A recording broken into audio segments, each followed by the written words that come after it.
Okay, Trig, this is day 2 of our final semester review. Only 2 days left.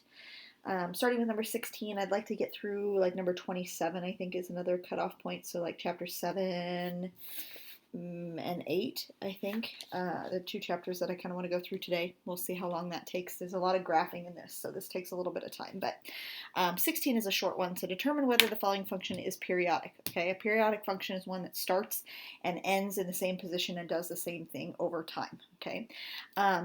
So this guy is starting kind of right here at 0, 0. He's going down, coming back up, ending at 0, 0. Okay, or ending at 0, and then he's going down, back up again. So we can look at this little chunk right here and saying, basically, if I copy paste this guy, he will copy paste over and over and over again. And so, yes, this is a periodic function. If so, state the period. From start to finish, the length of that one chunk that I'm copy pasting has a length of 6. So 6 units is his period. I can write period. Okay, so period is 6 units. Basically, you look at a function and see if he's copy pasted over and over again. If he is, then he is a periodic function. It doesn't necessarily have to be curvy. So this is definitely not the graph of a sine function or anything like that, but it is a periodic function that is doing the same thing over and over again. Okay. All right. Now they want us to graph cosine of x, but they want us to graph it between 5 pi and 7 pi. Okay. So I'm going to do this in. Let's see if I can find a pencil too. Right here. Okay, I'm going to do this in pencil to start with, and then I'll just highlight the chunk that's from 5 pi to 7 pi. So cosine starts up here at 1, goes down, comes back up. So he starts up here at 1, goes down, comes back up, goes down to -1, comes back up. Here is 2 pi. Okay, that's one section of it.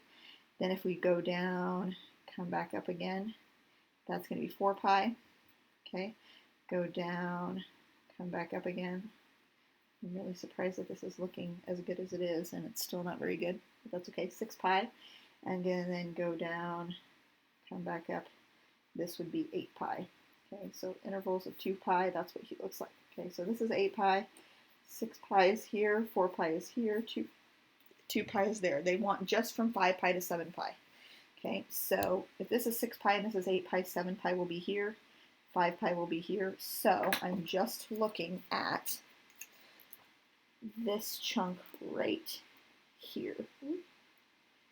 This would be just from 5 pi to 7 pi, just that little chunk right there. So it almost looks like negative cosine, but that's what he will be, okay? All right, moving on to the next one. Write an equation of a sine function with an amplitude 0.8 and a period of pi. Okay, so I'm going to write over here, we have sine of, well, all right, a sine bx minus c plus d, okay? And each one of those numbers is going to represent something. Like a is going to be your amplitude, b is going to be your period, okay? So those are the only two things that we are dealing with here. Amplitude is the easiest one to plug in. Amplitude, that 0.8 is just going to go in front of the sine function. So we have 0.8 sine of something x, okay? We need to figure out what the something is, okay? The tricky part is it's not just pi, okay? I want my period to be pi, okay? So the tricky part is period is determined by taking 2 pi and dividing by b, okay? And b is this number that's right here, okay? And that's only with the sine function and cosine. Tangent, if we were doing tangent, this would just be pi divided by b, but it's 2 pi divided by b. So I know that I want my period to be pi, okay? So then I can use that to find out what the b value is and work backwards in that case, okay? So what I can do here is I can switch the b and the pi around. So b is going to be the same as 2 pi divided by pi. So that means that b must be the value of 2. So I have y equals 0.8 sine of 2x. Okay, we could have called this 2 theta in there if we wanted to. A lot of times it'll be theta instead. But that's what he will look like, okay? All right, lots of stuff going on here. State the amplitude, period, phase shift, vertical shift for this guy, okay? So I'm going to write all those out. Amplitude, period, phase shift, vertical shift, okay? And then they want us to attempt to graph this thing, okay? So I'm going to do these two first, amplitude and vertical shift. Amplitude is 2, vertical shift is down 5, okay? Those are the easy ones, okay? And then, period, we just said was 2 pi divided by b, okay, and b is this number right here. So to find the period, I would take 2 pi divided by 2, and that's just going to give me pi, because the 2's are going to cross out. So the period is going to be pi, so he's going to be skinnier than what he was before, okay? And then my phase shift, the formula for phase shift, let me write 2 pi over b for this guy. Formula for phase shift is negative c divided by b, okay? All right, c is pi right there, so I would do negative pi divided by b, which we said was 2. Okay, so my phase shift is negative pi over 2, okay? And that means he's shifted to the left pi over 2, okay? Because after we take him out of the parentheses, negative actually does mean left. Up here, this positive, when he was still inside parentheses, positive actually means left, but negative means left after you take him out of parentheses, okay? So we've got lots of stuff going on here. All right, the first thing that I'm going to do is I'm going to do a vertical shift down 5. So I'm going to do 1, 2, 3, 4, 5, and I'm going to draw a dotted line at negative 5. Okay, so that's where he will be located, okay? So now I'm not going about the center line, I'm going to go about that guy, okay? My amplitude is 2, that means he goes up to 2 and down to negative 2. Okay, that's where he's going, okay? And then his phase shift is negative pi over 2, okay? So I'm going to go over here, and this is sine, the sine function, okay? Normal sine function does this, okay? So he starts here in the center, but now he's going to start over here at negative pi over 2. So let's just mark that, negative pi over 2. And I'm going to put him, he's going to start there, okay? Then he's going to go up, come back down, and go back up again, okay? And his period is pi. So negative pi over 2, if he starts here, and the period is pi, he is going to end at positive pi over 2. The distance in between these two things right here, negative pi over 2 and positive pi over 2, that's a distance of pi, which is the period that I have here, okay? So if I'm starting here, I'm going to go up to 2, come down, cross in the middle, okay? And then I'm going to go down to negative 2 and come back up, okay? Which is really actually 3 or like negative 3 and negative 7, because we're down 5. But we're going to go up to negative 3, come down, down to negative 7, come back up, and that's what my sine function is going to look like. Okay, so I have done down 5, amplitude of 2, and then negative pi over 2 shoved that way, and then the distance between those two, or one full period, is going to be pi. So that's kind of what he will look like, something of that nature. All right. Number 20, write an equation of a cosine function. Okay, so we need cosine of some junk and stuff in here. Y equals cosine of some junk. Okay. And they tell me some things here. They tell me that amplitude is 0.6. I can just plug that in. Okay, so that's really nice. He's done. I'm going to cross him off. Period is 12.4. Phase shift is negative 2.13. And then vertical shift is 7. Okay, they say vertical shift is 7. That's going to be a positive 7. So he is done. I'm going to cross him off. The other two things that have to go in here besides the x, okay, we could call that theta or t or whatever you want to do. Phase shift and period are going to involve some other things, okay? So period, we said the equation for period was negative, or excuse me, 2 pi over b, okay? 2 pi over b. So we need to find out what b is, because my period is 12.4, okay? The period that they give to me is 12.4, and I need to figure out what that b value is, okay? What goes right here. Okay, so I'm working backwards, so I have b is going to be equal to 2 pi over 12.4. I can just swap those two. Okay, these two switch around. Okay, and the one other thing that I can do, this is a weird decimal-y thing. I don't like that. I don't like that. 12.4. That's gross. That's gross. Let's just write this as, I can reduce both of those by 2, so this would be 6.2. So I have 1 pi over 6.2, so let's just write that as pi over 6.2, which is grossness because I have a fraction and a decimal at the same time, but we don't really care, whatever, it's fine.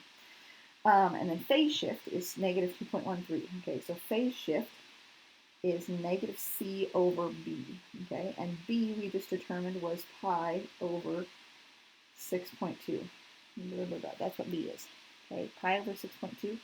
and the phase shift they give me is negative 2.13. Okay, so let me write this out better. Negative 2.13 equals negative c over pi over 6.2. That is disgusting. That is so disgusting. That's okay. To get c by itself, I am going to multiply by pi over 6.2 to get him crossed out there. Okay, and actually, let's take the negative with him. Right, so that will change that to a positive c on this side, and we'll just have c left over. So I'm going to multiply by negative pi over 6.2, and this guy is negative 2.13 over 1. Okay, the negatives are going to cross out, make those both positives. And 2.13 and 6.2 won't really reduce because they're both one's odd and one's an even number. Whatever, let's just leave it as 2.13 pi over 6.2. Let's just leave it like that. Whatever. Okay, that's what my c value is going to be. Okay, and it is positive because the two negatives crossed out. So 2.13 pi over 6.2. Gross. That was terrible. That was really awful. I apologize for that one. That was disgusting. Okay, 21. They want us to graph tangent. Okay, the normal tangent function goes from negative pi over 2 to positive pi over 2. Those are where his vertical asymptotes are.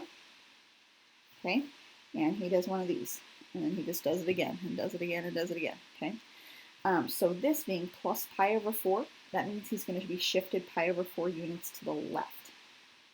Pi over 4. So this starting point right here, that's at negative pi over 2, if I go pi over 4 units to the left, I'm going a fourth more in that direction. So he's already at negative pi over 2, and I want to go a fourth more than that. That means he's going to start at negative 3 pi over 4. Okay, because pi over 2, or negative pi over 2 minus another pi over 4 is negative 3 pi over 4. So he's going to start here instead, and he's also going to start here, okay? And this point right here, instead of it being pi over 2, if he shifted to the left pi over 4, think of this as half of a pi. If I shift him a fourth that way, this is going to be at positive pi over 4, okay? So let's draw that on here so this makes a little bit more sense, okay? So I've got negative 3 pi over 4 is where he's going to start here, and positive pi over 4 is where he's going to be here. And then I have this dot, that dotted line, halfway in between there, he's going to do one of those, okay? And then he'll do it again and again and again and again, but we'll just draw that first one, okay? So kind of shifted over just a little bit from the pi over 2s, okay? All right, done drawing. Let's get rid of that crap, okay? 22, sine of 3 pi over 4, evaluate. I'm going to do this on my unit circle. Where's 3 pi over 4? Right here. 135 degrees, sine, square root of 2 over 2. That's the y coordinate. Done. I quit with that one, okay? 23, find the exact value of tangent of inverse cosine of 7 over 25. Okay, when we do this, we always want to go in the first quadrant. We're going to draw a triangle in the first quadrant. And when we went over this, I remember saying that the first quadrant is the only quadrant that has inverse sine, inverse cosine, inverse tangent all in the first quadrant. Okay, so we start by writing him in the first quadrant. And what this thing says is that cosine of some angle, we'll call him theta, is equal to 7 over 25. That's another way of writing inverse cosine, right? Cosine of some angle is 7 over 25, okay? So cosine is adjacent over hypotenuse. So if I look at this triangle here, and here's my angle theta in the middle, the adjacent side is 7, the hypotenuse side is 25, okay? To find out the third side over here, we would do the Pythagorean theorem, or, if you can remember, this is a perfect right triangle, so he is a 7, 24, 25, okay? If you don't know that already, you can go ahead and do the Pythagorean theorem, that's fine, okay? So now, from this information, I know what my triangle looks like, and now I just want to find tangent of that angle theta, okay? So I want to find tangent of theta, and tangent of theta is opposite over adjacent. So opposite is going to be 24, the adjacent is going to be 7, and there he is, 24 over 7. That's what I want, okay? All right, next one, 24. Find the exact value without using a calculator. They want us to find inverse sine, okay? Now, when we are dealing with inverse sine, we're dealing with that restricted domain, okay? So on my unit circle, I can find where sine is negative 1/2, okay? So I'm looking for the y coordinate to be negative 1/2, negative 1/2, negative 1/2 right here at 7 pi over 6, okay? Or negative 1/2 at 11 pi over 6, which they will call negative pi over 6. So I have 7 pi over 6 and negative pi over 6. But since I'm dealing with inverse sine, I'm only looking at the domain of inverse sine. So inverse sine only shows up in the fourth quadrant, and first quadrant, I guess. But out of these two answers, negative pi over 6 is going to be the only one that I have. So negative pi over 6, and there he is. Okay, so that's the only one that I will have for that. All right, let's go to the next page. Moving right along.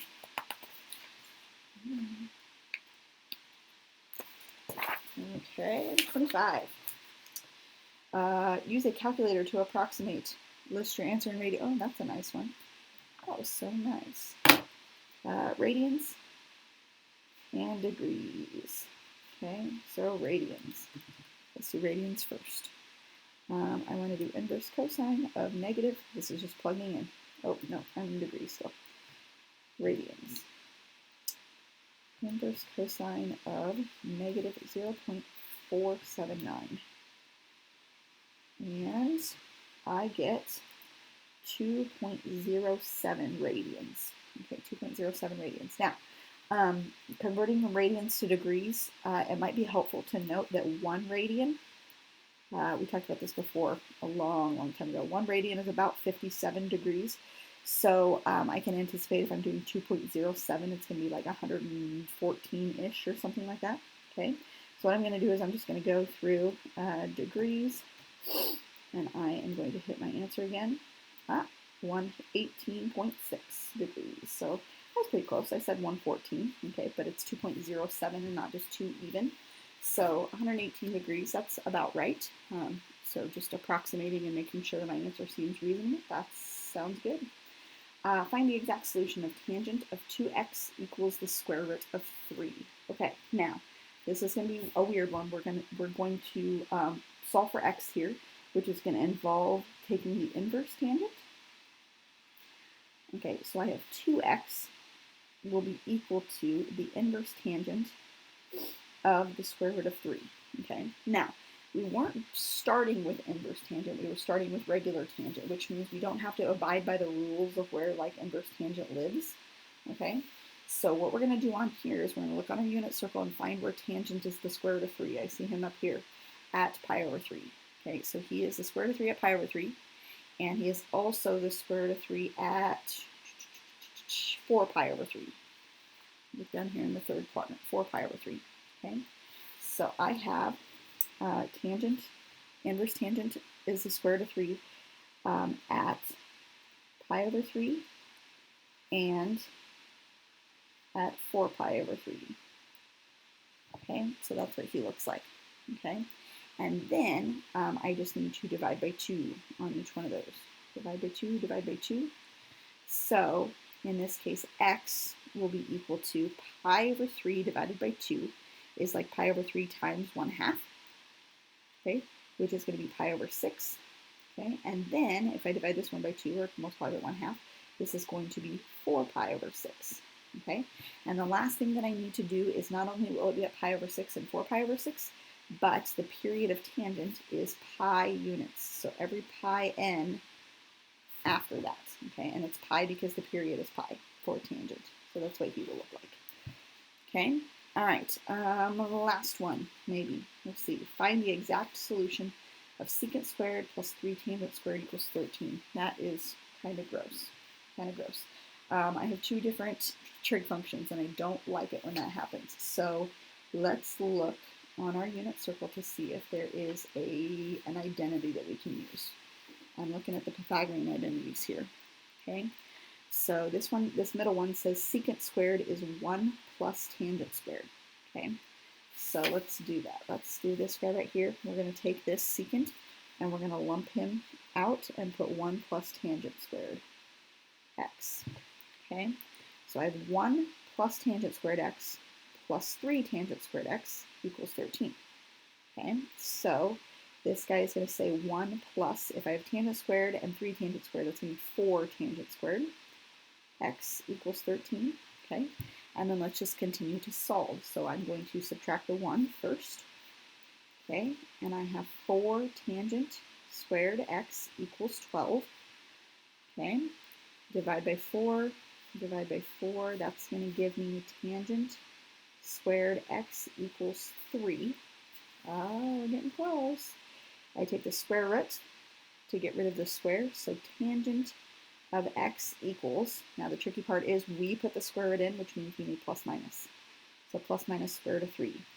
Okay, so I'm looking to see where is tangent the square root of 3 or negative square root of 3.